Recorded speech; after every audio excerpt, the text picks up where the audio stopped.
함께 봉독하신 말씀 사사기 15장 1절에서 8절 말씀 중심에서 수수께끼 삼손이라는 제목으로 함께 말씀을 통해 은혜 나누기를 원합니다. 지난주에는 마노아의 아들 삼손을 우리가 살펴보았습니다.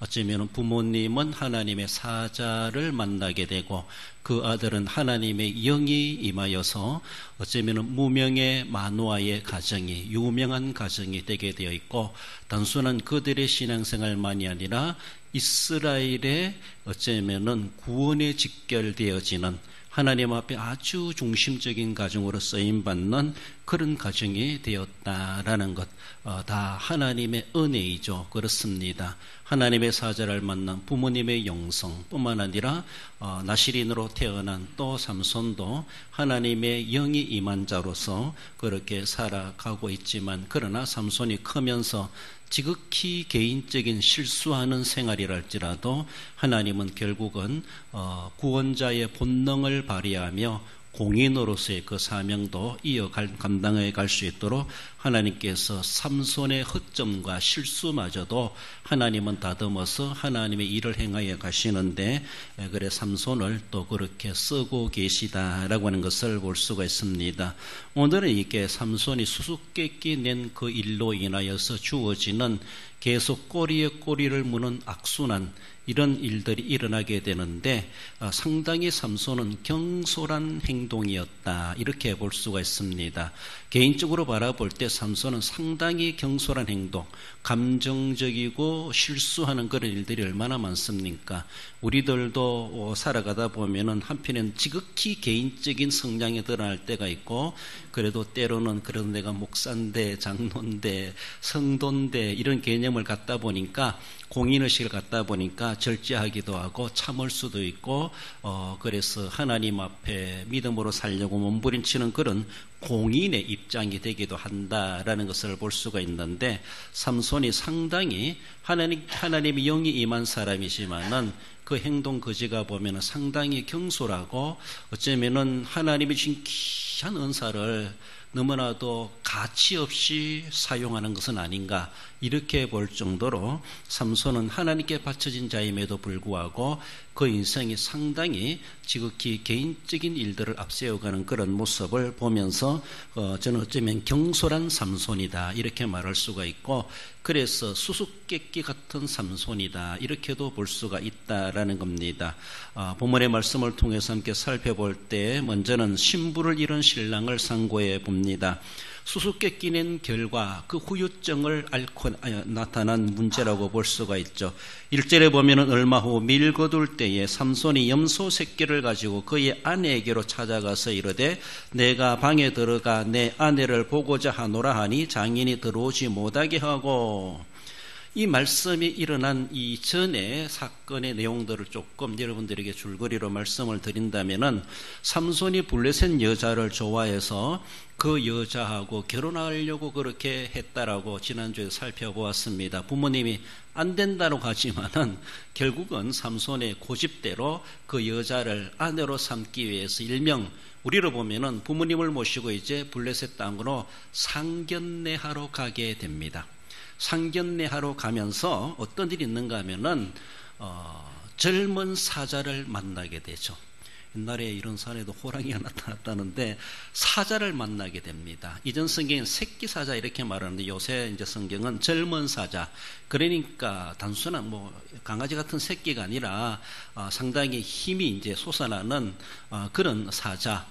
젊은 사자로 그렇게 번역되고 있는데, 사자를 만나게 됩니다. 그 사자를 만났을 때 삼손이 하나님 영이 임하니까 힘을 발휘해 가지고 삼손을 염소 죽이듯이 그래서 사자를 그래서 찢어 죽이는 이런 일을 행하게 됩니다. 그렇게 할 수 있다고 하는 것은 그에게 위기가 당면했을 때 하나님의 영이 임하여서 그로 하여금 사자라도 붙어서 싸워서 이겼을 때 그의 이빨에 상하지 아니하고 도리어 민첩하게 사자를 때려서 찢어서 죽일 수 있을 만큼 그런, 우리를 보면 괴력을 발휘할 정도로 하나님의 영이 임하니까 평소 일반 사람들이 행할 수 없는 그런 일들까지도 행하게 된다라는 것을 보여줍니다. 그래서 삼손에게는 하나님에게 임하였을 때 일반 사람들 이상의 실력과 능력을 발휘할 수 있다고 하는 것, 그리고 그가 위기를 겪었을 때 하나님이 임하여서 그로 하여금 그 위험한 일들을 잘 극복해내게 하시고 그걸로 인하여서 하나님이 세우신 사사로서의 능력을 발휘하게 하신다라는 것을 볼 수가 있습니다. 우리도 평생 온순하고 아주 그렇게 착해 빠진 것처럼 살아가는데, 살아가다가 우리가 정말 뭔가 다급할 때 내가 힘을 써야지라고 하면은 막 내게서 힘이 나와가지고 평소 닿지 못하는 그런 막 능력을 발휘하고 초능력적인 그런 일들을 발휘한 사람이 얼마나 좋을까요? 삼손은 평소에는 아주 평범한 것 같은데 필요할 때는 하나님의 영이 임하였다. 성경은 종종 그것을 말해주면서 하나님이 영에 의하여서 젊은 사자도 찢어 죽이는 그런 일들을 행하게 되는 것을 봅니다. 그래서 어떤 분은 이 부분에 대해서 그 광경을 부모가 보지 않았다 이렇게 말하기도 하고, 삼손이 혼자 가다가 사자를 만났다 이렇게도 말해주고 있는데, 아무튼 그건 성경 이야기하지 않으니까 아무튼 사자의 죽음에 대해서 또 이후에 사자의 몸에서 꿀을 떠오는 것에 대해서 부모는 좀 잘 몰랐다라는 식으로 그렇게 말씀해 주는 것을 볼 수가 있는데, 아무튼 상견례하러 가다가 사자를 만나가지고 사자를 죽이는 이런 일들을 겪게 됩니다. 그래요. 또 나중에 며칠 지나서 다시 자기가 궁금했는지 그 길로 가게 되는 그런 일이 있게 되죠. 무슨 말인가 하면은 이제 상견례가 끝나고 이제 결혼식 하기 위해서 다시 블레셋 땅으로 내려가면서 이전에 사자를 죽였던 현장으로 삼손이 가봅니다. 가보니까 사자가 이 여름 땡빛에 썩어줘야 되는데 썩지 아니하고 도리어 그 시체가, 어떤 분은 그렇게 이야기해요. 시체가 죽지 아니하고 썩지 아니하고 말라져가지고 말란 거기에 벌떼들이 모여가지고 벌집을 지놓고 거기에 꿀이 막 흘러 넘칠 정도로 그렇게 되었다, 그렇게 설명해 주는 것을 책을 읽어보게 됐습니다. 아무튼 이제 결혼식 하기 위해서 다시 그 블레셋 땅으로 내려가면서 그 길을 가다가 전번에 죽였던 사자가 어떻게 되었는가 가보니까 거기에 사자 몸속에 꿀이 가득히 있다고 하는 것. 그래서 그 꿀을 떠왔다. 그래서 힘센 사자, 그 몸에서 단 것이 나왔다. 이것을 삼손은 경험하게 되지요. 그래서 결혼식을 하러 갔는데 결혼식을 일주일 동안 행사가 진행됩니다. 일주일 동안 진행되면서 우리 지난주에 살펴보았지만은 블레셋의 30명의 친구들을 사람들이 데려와가지고 둘러리 그 연회에 흥을 돋구는 그런 친구들이 함께 7일 동안 잔치를 하는데 동참하게 되지요. 7일 동안 잔치하면 잔치 경비가 얼마나 많이 들어가겠는가 싶기도 한데, 그러면서 흥을 돋구는 그런 모습에서 삼손이 퀴즈 문제를 내게 됩니다. 그래서 내는 것이 이렇게 강한 것과 단 것이 나왔다, 이런 말을 하면서 그것이 무엇이겠느냐, 이것을 알아맞히면 내가 너희들에게 사사기 14장 13절에 보면은 배옷 30벌과 겉옷 30벌을 줄지니라 라고 하며, 이렇게 30명에게 배옷 30벌과 겉옷 30벌 각각 한 벌씩을 내가 주겠다, 아니면 너희들이 못 맞추면 내게 30벌을 한꺼번에 다 줘야 된다. 속된 말로 내기 수수께끼를 냅니다. 수수께끼를 내요. 그런데 이 사람들이 그것이 무슨 말인지, 삼손이 낸 수수께끼가 답이 무엇인지를 모르는 거예요. 사흘이고 나흘이 지나가면서 날짜는 다가오고 있는데, 그래서 블레셋 사람들이 삼손의 아내를 막 괴롭히고 속된 말로 협박하고, 너 말을 해주면은 우리가 너희들이 어떻게 할 거다라고 하면서 그러니까 그 여자가 이제 또 삼손을 막 해가지고 답을 결국은 알아내가지고 블레셋 사람들에게 통보해 줍니다. 잔치 끝날 즈음에 그 사람들이 답이 무엇인가를 정답을 얘기했을 때 삼손이 30벌의 옷을 다 물어줘야 되잖아요. 그래서 내 암송아지를 밭갈지 않았다면 너희들이 그것을 몰랐을 텐데 라고 하며 아내를 괴롭혀가지고 답을 알아낸 것을 압니다. 그렇지만 약속은 약속이기 때문에 그래서 옷 30벌을 주기 위하여서 블레셋 사람들, 블레셋 땅에 들어가 블레셋 사람들 30명을 쳐 죽이고 그 사람들의 옷을 벗겨가지고 30벌을 가지고 와가지고 한 벌씩 다 나눠줍니다. 상당히 그래서 삼손은 붕괴하게 됩니다. 붕괴하게 돼요. 블레셋 사람들을 30명 죽이는 것도 그것이 또 하나의 하나님이 블레셋을 향한 하나의 보복, 개인적인 보복 같지만은 그 삼손의 개인적인 앙심, 그것을 통해서라도 하나님은 블레셋을 치게 하는데 하나님은 그렇게 사용하셨다, 이렇게 보게 됩니다. 이런 모습 속에서 그가 수수께끼를 냈다라고 하는 것을 그렇게 보여지고 있는데, 수수께끼가 뭡니까? 수수께끼는 희다란 그런 단어인데 우리의 사전에 보면은 알기 어려운 말이나 문제 이렇게 말합니다. 우리가 쉽게 말하면 퀴즈 낸다는 것이죠. 뭐 논센스 퀴즈 이렇게 할 수가 있고, 또 일반 상식적인 퀴즈라고도 할 수 있는데 곰곰이 생각하지 않으면 잘 모를 수 있는 것이죠. 그래서 알기 쉽지 않은 말이나 그런 문제를 내는 것을 가리켜서 수수께끼다, 이렇게 말을 합니다. 이런 것들이 당대 어쩌면 그 지역의 아랍인들에게는 인기 있는 오락의 기원이 되었고, 또 그들이 이렇게 모이면 이렇게 연회 함께 모여 있으니까 무슨 할 말이 많겠습니까? 그저 내기를 하는 것이죠. 문제를 내가지고 서로가 내기를 하고, 옛날 우리나라 선비들은 시 한 수 딱 읊어놓으면 이 사람이 또 하다바는 차에서 그 즉석에서 시를 읊고, 이런 선비다운 이런 내기를 하면 얼마나 좋을까. 시 내기 이렇게 하면 좋은데, 하나의 속된 말로 돈 걸고 내기하는 것이죠. 물품을 걸고 내기하는 이런 일들이 하나의 그들의 사회 속에 하나의 오락으로 자리 잡고 있다, 그렇게 말을 하기도 합니다.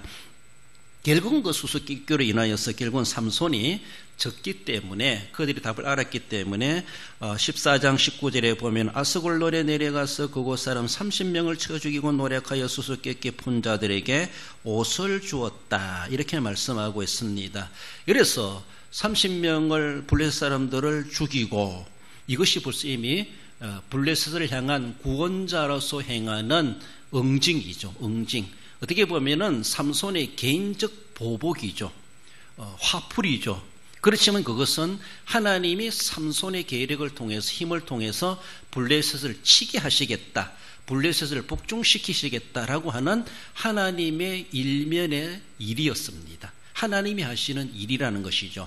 삼손이 하나님의 영이 임하지 못했다면 그 30명을 한꺼번에 어떻게 당해내면 이길 수가 있겠습니까? 죽일 수가 있겠습니까? 한마디로 30명의 문제가 아니라 하나님의 큰 틀에서 바라보면은 사사 삼손을 통해서 블레셋을 하나님은 응징하시겠다, 이런 차원으로 어쩌면은 삼손의 개인적 분개적인 행동이지만은 그것은 하나님 편에서 보면은 이스라엘을 압제한 이 블레셋을 응징하시는 하나님의 심판의 일면의 일종이다, 이렇게 볼 수가 있습니다. 그래서 삼손이 그렇게 하는 행동에 대해 하나님은 화를 내지 아니하시고 그것을 도리어 블레셋을 심판하는 하나의 방편으로 사용하셨다라는 것을 볼 수가 있습니다. 이렇게 화가 나가지고 30벌을 벗겨가지고 갖다 주고 삼손이 자기 아내한테 가지 아니하고 아버지 집으로 도망쳐 옵니다. 돌아와요. 그가 아스골론에 내려가서 블레셋 사람 30명을 쳐 죽였다는 걸 블레셋 사람들이 모르겠습니까? 거기에 대한 또 삼손이 두려움이 있겠죠. 내가 그 일을 저질러 가지고 옷을 벗겨왔는데 그것이 어디서 났는가, 그들이 살펴볼 때 결국은 삼손이 그런 짓을 했다라고 했을 때 블레셋이 더 강한데 군대적인 모습에서도 삼손을 그냥 두겠습니까? 그러니까 아내 집으로 가지 못하고 아버지 집으로 유다 땅으로 이스라엘 땅으로 도망쳐 오죠. 그래서 아버지 집에 거하게 되었다라고 하는 것이 오늘 본문의 말씀에 앞서 있는 내용입니다.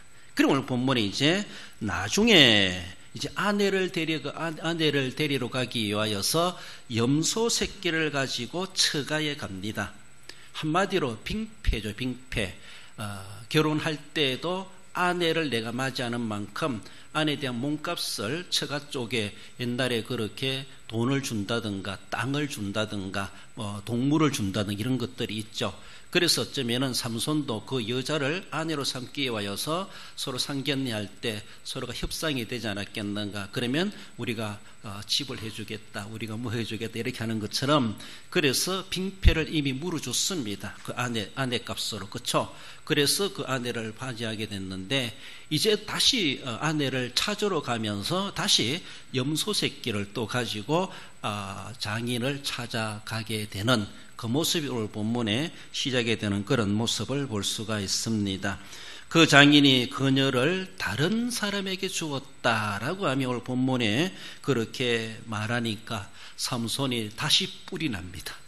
감정이 수그라들어 다시 자기 아내를 찾아러 처가로 찾아갔는데 가보니까 아내는 온데간데 없고 알고 보니까 그 장인 어른이 우리 자기 아내를 다른 남자에게 시집 보냈다는 것이죠. 이런 일도 이제 또 삼손이 또 붕괴하는 그런 일들. 그래서 결국은 이런 악순환이 꼬리에 꼬리를 물고 삼손으로 하여금 화나게 만든 일들이 계속 일어납니다. 그래서 삼손은 자기 화나는 것을 화풀이하기 위해서 블레셋 사람들에게 화풀이합니다.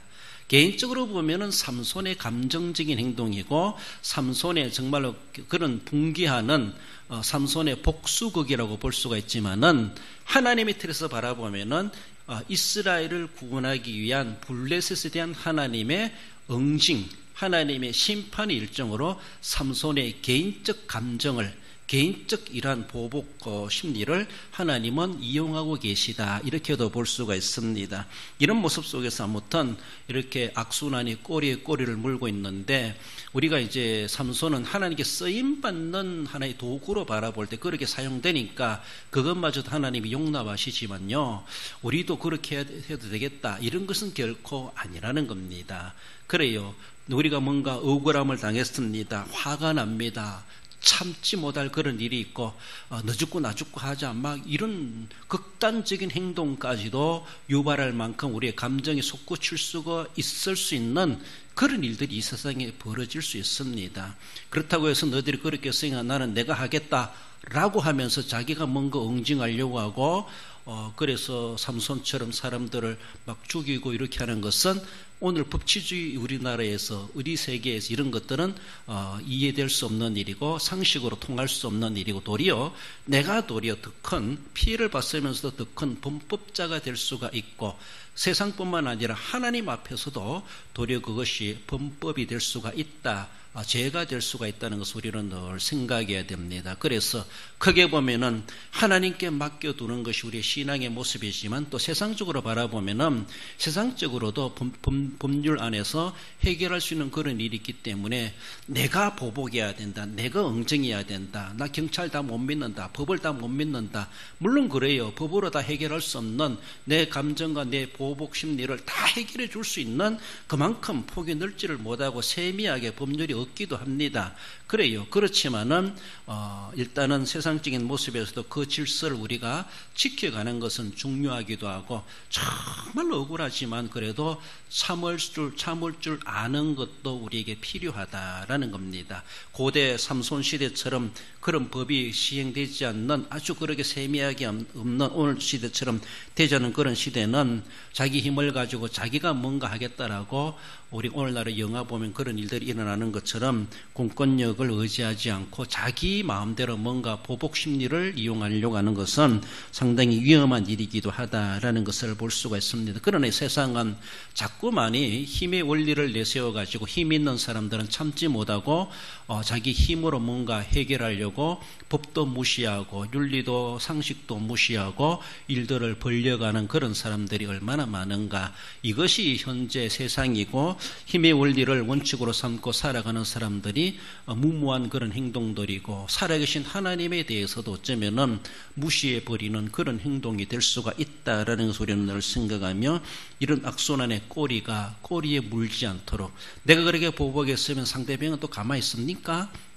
거기에 대해서 계속 씨가 자라나가지고 결국은 그것이 크고 나면 또 우리에게 찌르는 가시가 되어지고 방망이가 되어지고 내가 또 보복을 당할 수 있는 그런 일들이 세상은 일어난다라는 것을 늘 기억하며 결국은 참는 자가 복이 있고 지는 자가 이긴다 이런 말이 있는 것처럼 우리는 예수님 때문에 참는다, 하나님께 맡긴다, 이런 하나님을 의지하고 하나님 핑계 삼아서라도 우리가 자신을 안정시키고 절제하며 하나님의 뜻에 맡겨드리는 그런 자세로 성숙된 그런 인격을 가지고 우리가 대처해갈 필요가 있다라는 겁니다. 결국 이런 모습 속에서 삼손은 수수께끼 내는 일로 인하여서 아내를 빼앗기는 일까지 확장되어 버렸습니다. 이런 모습 속에서 개인적인 삼손의 감정은 더욱더 폭발하는 참을 수 없는 일들이 벌어지고 되는 것을 볼 수가 있습니다. 여러분들 내기 잘못하면은 다 그래요. 옛날에 뭐 이렇게 하다가 땅 문서 갖다 주고 집 문서 갖다 주고 나중에는 이 본문에 나중에 자기 둘째 딸까지 보내려 하지 이런까지 가족들까지 걸고 내기하고 이렇게 하는 것, 노름하는 것 다를 바가 없는 이런 모습이죠. 그러니까 정말로 우리가 오락삼아 할 수 있는 그런 일이 될 수 있겠지만은 잘못하면은 우리가 거기에 중독된다거나 매혹된다면 잘못하면은 패가망신할 수가 있다라는 것을 늘 기억하며 그렇게 내기하면요 감정이 나오면 신앙도 하나님도 교회도 없어요. 그러니까 그런 감정, 그런 시험에 빠지지 않도록 우리 자신들을 잘 절제하며 관리하고 다스려 갈 줄 알고 멈출 때는 멈출 줄 알아야 된다라는 것을 기억합시다. 나아가서 불붙은 여우 꼬리를 상고해 봅니다. 복수국의 꼬리라고 할 수가 있습니다.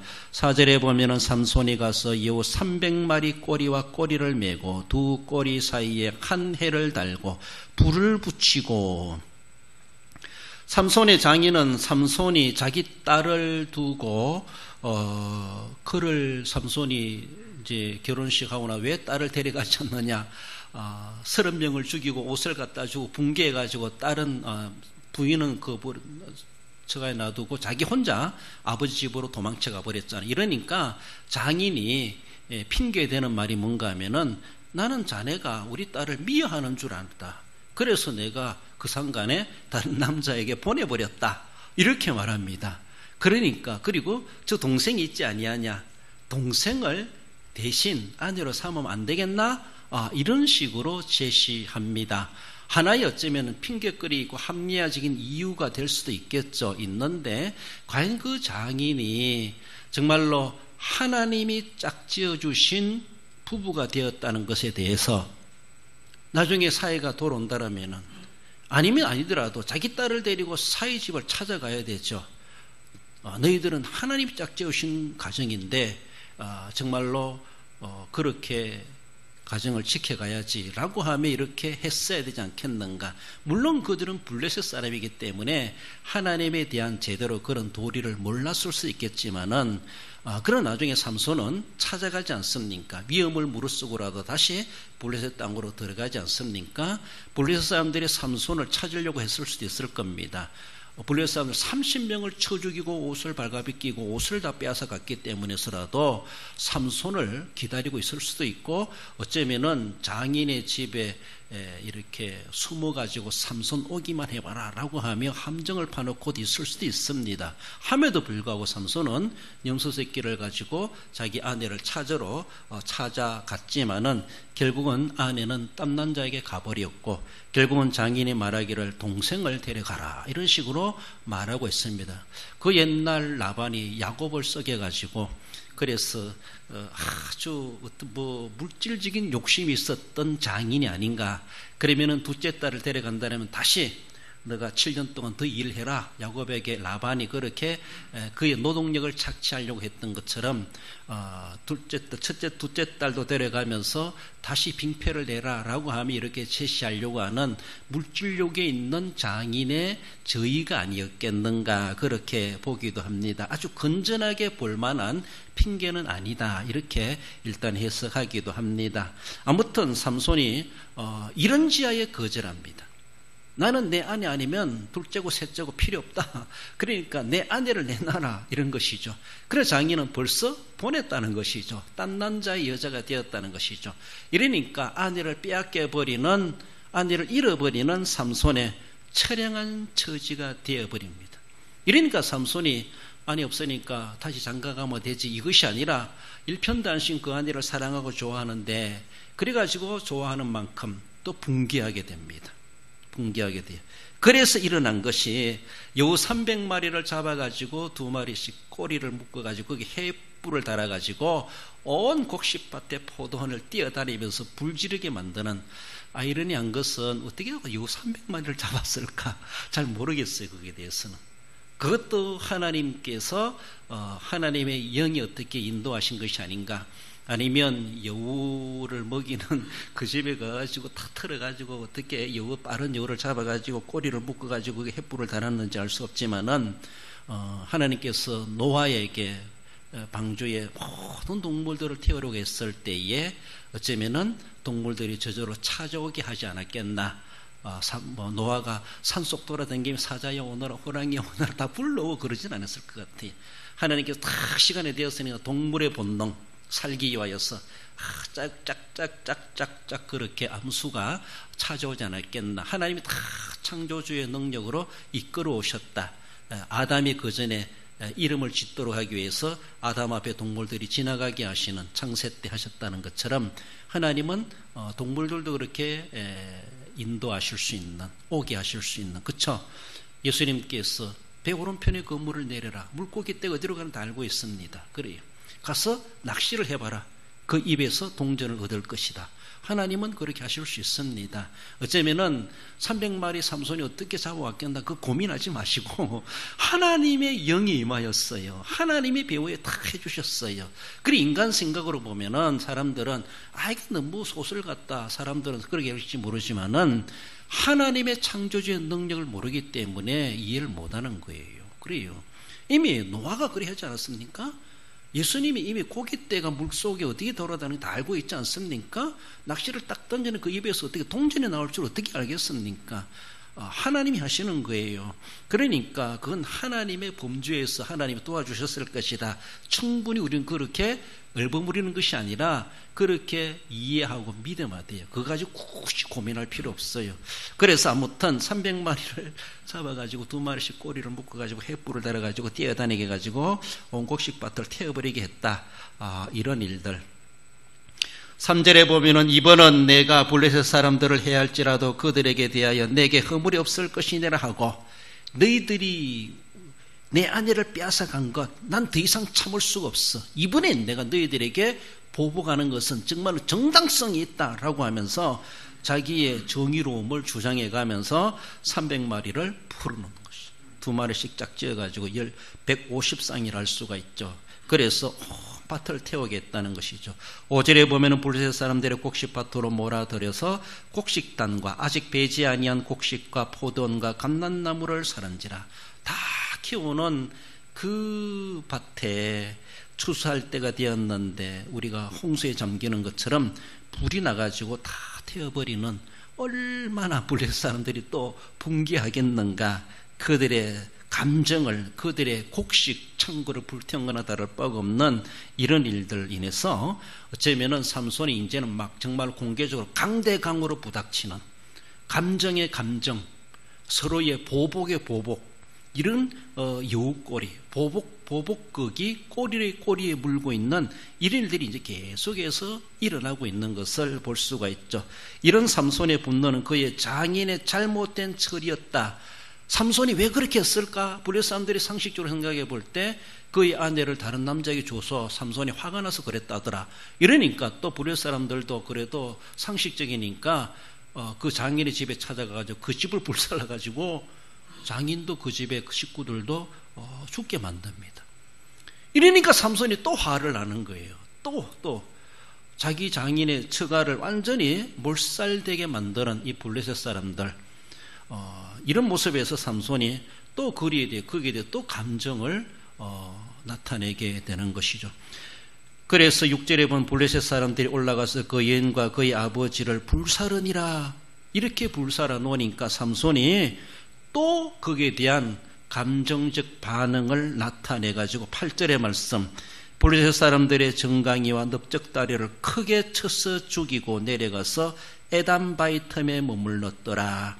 여기서 몇 명이란 말이 나오지 않지만 아마 뭐 한두 명을 죽인 것을 이렇게 말하겠는가? 하나님은 블레셋을 응징하는 차원으로 삼손의 분개심을 이용하기도 하시는데 블레셋 사람들의 정강이와 넓적다리를 크게 쳐서 죽이고 내려가서 에담바위로 숨어듭니다. 이래서 장일의 집이 완전히 불타버리고 사람들과 다 죽었다는 이 소식을 또 알게 되었을 때 그가 이렇게 블레셋 사람들을 만나가지고 몇 명인지 모르지만은 정강의 넓적다리를 쳐서 그들을 죽이는, 그래서 또 자기가 잡힐까봐 에담바위 틈에, 에담이라는 곳은 유다 땅입니다. 블레셋 땅이 아니라. 그래서 에담바위 틈에 숨었다라고 하는 것은 블레셋 사람들이 삼손을 잡기 위해서 유다 땅으로 군대를 몰고 오게 되는 빌미가 되어버립니다. 결국은 이런 모습에서. 그래서 지금 이제는 단순히 삼손과의 블레셋과의 대결이 아니라 어쩌면은 블레셋이 힘이 있는 나라인데 가만히 안 두겠어 라고 하면 삼손을 향한 개인적 감정이보다 이제는 나라 대 싸움과 같은 이런 모습이 이런 모습으로 확대되고 있습니다. 확대되고 있어요. 그래서 이제는 일단은 유다 땅으로, 유다 지파 땅으로 숨어드니까 유다 지파 사람들하고의, 블레셋 사람들하고의 부닥치는 이런 문제가 이후에 이제 나타납니다.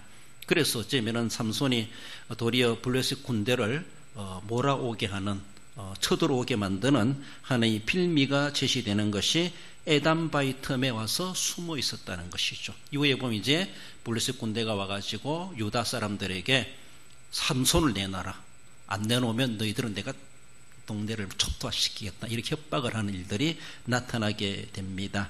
그렇습니다. 아무튼 불붙은 여우 꼬리로 인하여서 여러 가지 모습으로 일들이 일어나는 것들, 결국은 결과적으로 보면요, 유다는 여기에서 블레셋에서 압제해서 벗어나기 위해서 몸부림치고, 옛날 우리 시대 뭐 독립운동하면서 막 위협을 느껴가면서도, 도망다녀가면서도 막 이렇게 폭탄 터뜨리고 또 저항해가는 그런 모습이 있었던 것처럼 결국은 이스라엘은 싸워서 나라를 건지면은 그것이 소득이잖아요. 근데 피해보는 것은 결국은 블레셋이라요. 블레셋. 이래도 블레셋, 저래도 블레셋. 결국은 하나님은 블레셋을 치명상을 입게 만드는 그런 일들을, 개인적으로 보면 삼손의 감정, 삼손의 분개심, 삼손의 복수심을 가지고 하나님은 도리어 블레셋과 화친하게 하는 것이 아니라 블레셋을 치게 만듭니다. 아마 하나님이 그렇게 하지 않았으면 삼손은 블레셋과 아주 친하게 지냈을 거예요. 사사라고 하는 본심도 잊어버리고 그저 자기의 감정대로 자기 이익을 위해서 블레셋을 왔다 갔다 하며 화친하지 않았겠는가. 하나님은 그게 아니거든요. 블레셋을 그냥 놔두면 안 되거든요. 그래서 블레셋을 응징하기 위해서 하나님은 삼손을 세웠는데, 삼손은 자기 편리대로 자기 안위대로 살아가면 안 되고, 블레셋 음식이 좋고 땅이 좋고 거기 가서 여자가 좋고 했다고 해서 그들과 친하게 지낼 사람이 아니라는 것이죠. 근데 우리 하나님은 잘 지낸 것 같은데 거기서 문제가 일어나게 해가지고 삼손을 하여금 화나게 만들고 복수하게 만들고, 결국은 삼손의 복수가 아니라 하나님이 삼손을 세우셔서 이스라엘을 구원케 하시고자 하시는 하나의 방편으로 삼손의 감정적인 행동을 하나님은 이용하고 계시다, 이렇게 볼 수가 있습니다. 그런 모습 속에서 삼손의 본심이 뭐예요? 그는 사사라는 거예요. 사사로서의 사명을 감당해내야 되죠. 자기 아니만 생각하지 말고. 그래서 삼손이 그렇게 하나님이 이렇게 쓰심에 대한 여러 가지 방법이 앞에 있는 사사들 보면 많이 있는데, 하나님은 삼손의 이러한 분개심, 이런 복수심, 이런 것들을 가지고 사사 노릇하게 하신 것은 아닌가, 이렇게도 볼 수가 있고, 어쩌면 삼손이 이런 허술한 삼손, 허점이 많은 삼손이지만은 그의 아주 안 좋은 생각으로 일들을 벌려가지만은 도리어 하나님은 뒤따라가면서 그 문제를 무마시켜가면서 도리어 그 일을 통해서 하나님의 목적하시는 바를 이루어가게 하시는 것. 그렇다고 하나님이 삼손을 계속 허물을 잡고 야단을 치고 그렇지도 않습니다. 그러면서도 거의 짧은 한 생애를 하나님이 사사로 쓰시고 계시다라고 하는 것을 볼 때에 하나님은 이런저런 일들이 일어난다 할지라도 하나님은 하나님이 할 일을 다 하고 계시는구나, 이렇게 볼 수가 있습니다. 세상이 아무리 요동친다 할지라도 이러다가 교회가 어떻게 되지, 이러다가 우리가 믿음이 어떻게 되지, 이러다가 성교는 어떻게 되지, 사실 우리가 걱정할 일은 아니라요.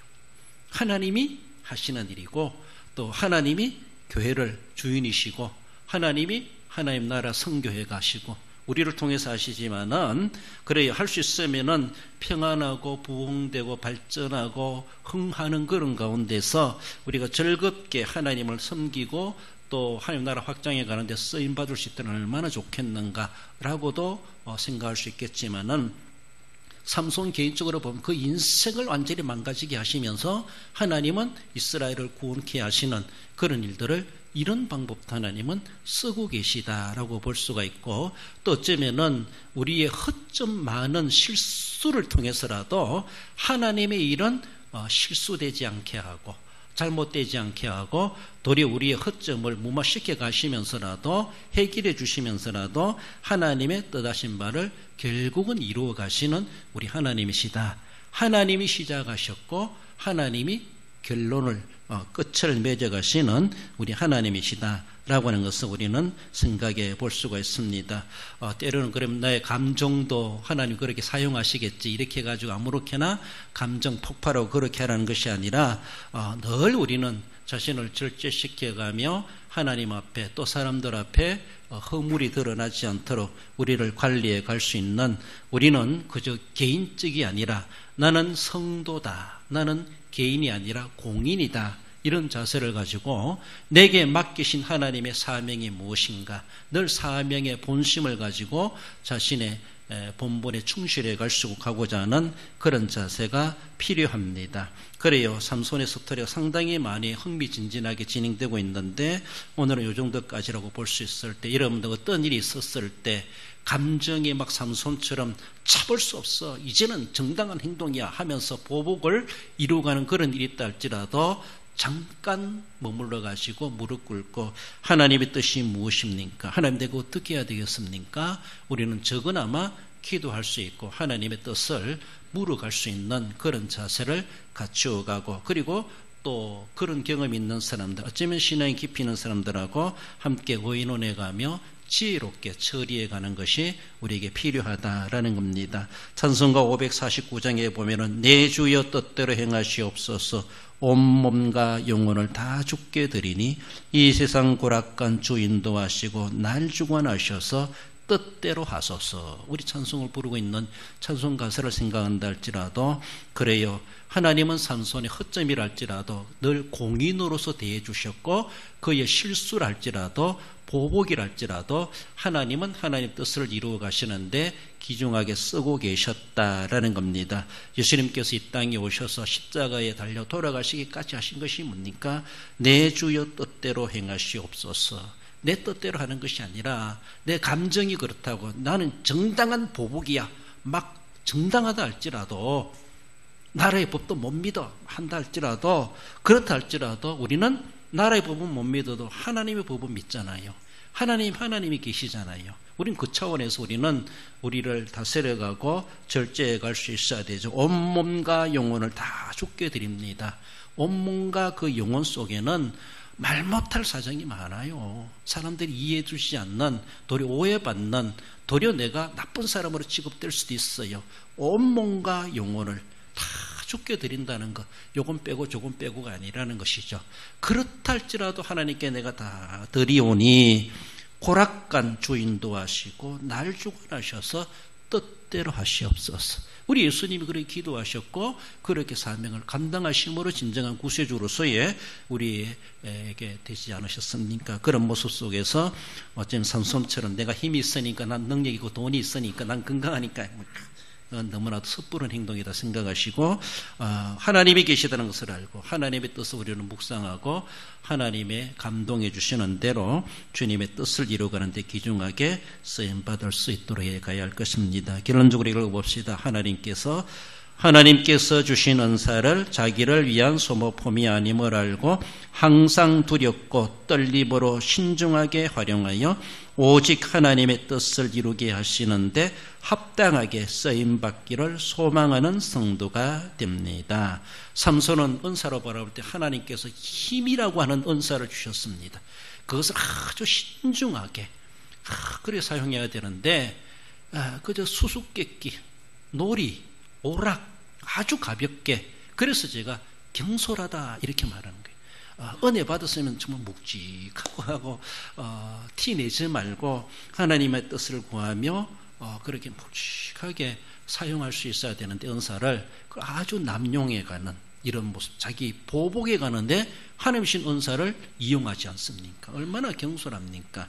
그런 모습이 아니라 신중하게 두렵고 떨림으로 대하고 하나님 뜻을 이루게 하시는데 합당하게 쓰임받기를 소망하시는 우리 모든 성도 여러분들 되시기를 주님의 이름으로 축원드립니다.